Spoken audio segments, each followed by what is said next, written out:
restaurant in Jersey, St Helier.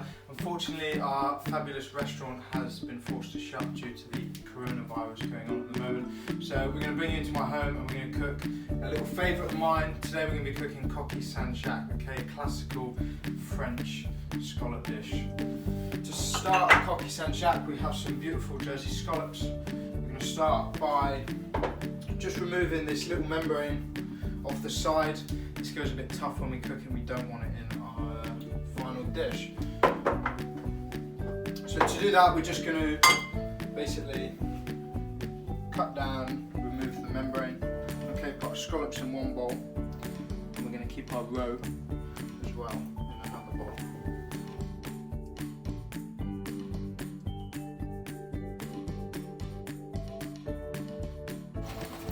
Okay, the roe of the scallop we're going to keep, we're going to use today. It's entirely up to you whether you use it or not.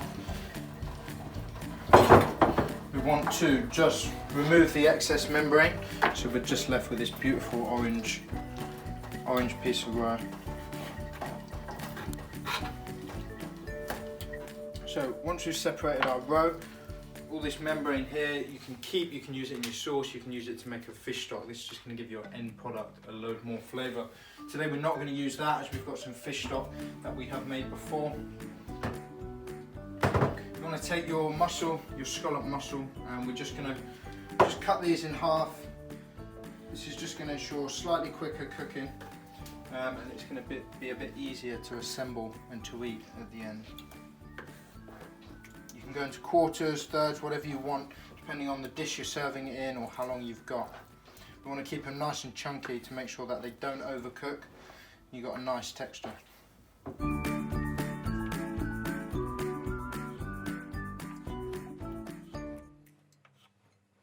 So scallops prepped to one side, we want a hot pan.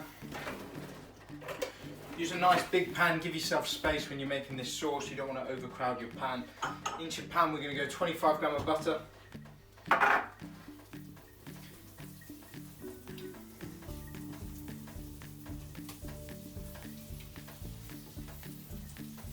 In that butter we've got some picked thyme. Okay, you can use fennel, rosemary, whatever herb you want. This is such a nice recipe because it's so versatile. You can use whatever herb you want.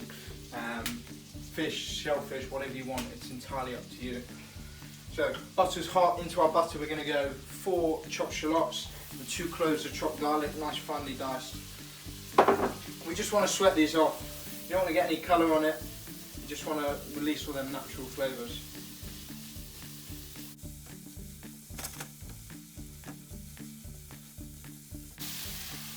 So you're looking for your onions to go nice and translucent, nice and pale.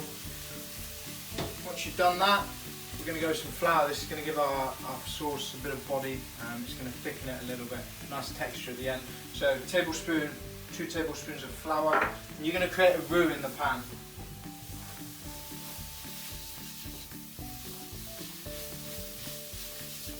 So you can see that start to thicken up.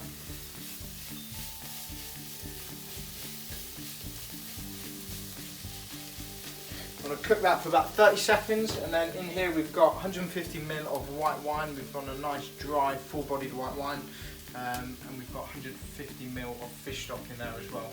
So equal amounts of both. We're just going to deglaze the pan with that. This is going to be the start of your roux.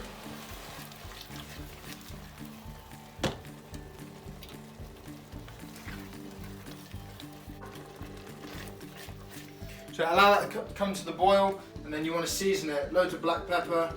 Again, if you want any spices, any more herbs, you don't like pepper, it's entirely up to you what you do at this stage. I'm going to go salt, pepper. You can see that's boiling away. We're going to keep stirring.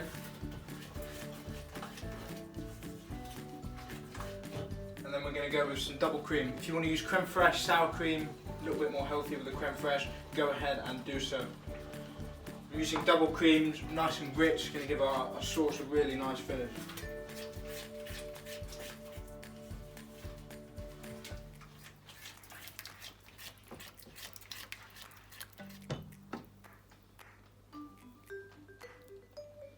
About 150, 200 double cream, and again allow that to come to the boil. Really important to have a taste of your sauce now as it comes to boil. Want a bit more salt, a bit more pepper, go ahead. I think the black pepper works fantastically with scallops, seafood in general, so I'm personally going quite heavy on that. So sauce has a nice consistency. Let's come up to the boil. I want you to turn the heat off, okay, really important. Get that off the heat, turn it off. In here we have a mix of Gruyere cheese and cheddar cheese. Entirely up to you, you can use whatever cheese you like. If you like Parmesan, Gruyere, Beaufort, whatever you want, as strong or as mild as you go. We want to go a nice handful with our mixed cheese. We use a really mature cheddar, it gives a really nice flavour. And again, off the heat now, just stir that in. This is going to help thicken your sauce as well. The cooler your sauce gets, the thicker it's going to be, so don't be tricked into thinking that your sauce is too wet, too runny, because it will thicken as it cools down. The cheese and the flour is going to aid that as well. So nearly there on our sauce. I got some English mustard. By all means use Dijon if you prefer. We just ran out. I'm going to go half a tablespoon of English mustard. You can probably go a little bit more with the Dijon or whole grain if you want in French mustard. The English is a little bit stronger. So a quarter of a teaspoon in with that. Our cheese is in. We can give that a really good stir. The residual heat is going to melt the cheese. It's going to thicken your sauce.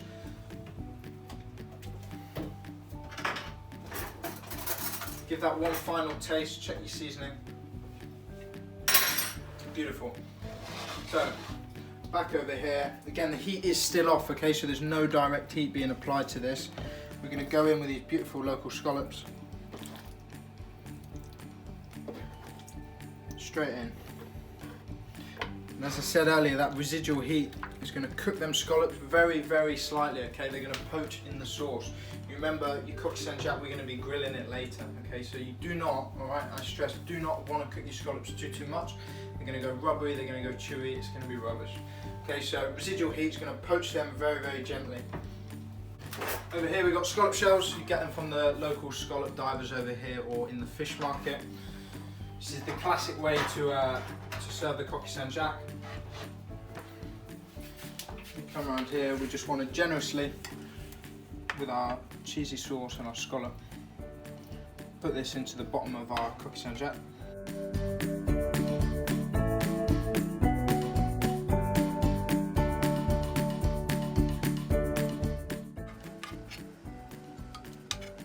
So now our coq Saint-Jacques shells are filled. We're going to finish them before we grill them. Got some chopped parsley here. Like I said earlier, you can use tarragon, parsley, whatever herbs you want. Some chopped parsley on the top.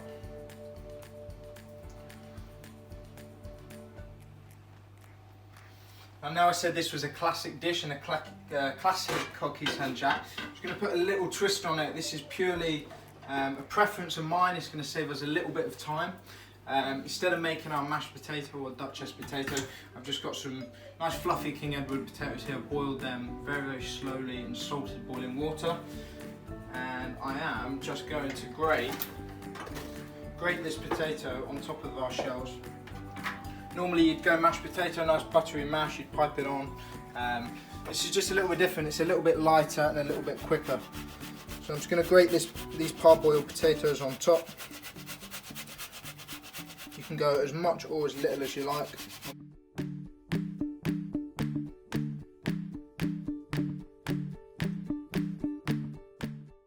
So back in our oven tray. Just going to spread our potato out a little bit so we've got a nice even covering. It doesn't have to cover the whole scallop shell. And on top we've got some panko breadcrumbs, again completely optional. If you wanted to make this recipe gluten-free, you'd leave your breadcrumbs out. The flour we added before, you just add corn flour. Same quantities, no worries. Breadcrumbs on top. This is going to give us a nice texture, nice crunch on top, and it's going to colour up nicely under the grill. Breadcrumbs on, back to our cheese. Again, mix of Gruyere and cheddar, you can use whatever you like. You can generously cheese the top of these. So, coq Saint-Jacques are ready to go under the grill. If you're going to grill and eat a coq Saint-Jacques just after you've made it, I suggest very, very hot grill, get it under minute to 2 minutes, and it will be perfect, ready to eat. As I said earlier, them scallops are going to poach in that sauce, they will not overcook. If you're going to make this, chill it down, finish it and then grill it, I suggest you put it in the oven for a minute or two and then grill it, just so you get the heat right throughout your dish.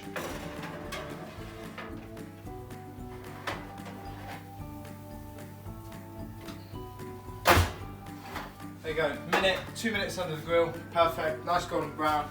And you can finish with a little bit of chopped parsley or again any herb you prefer. There you go, local Jersey Cocker St. Jack, ready to go.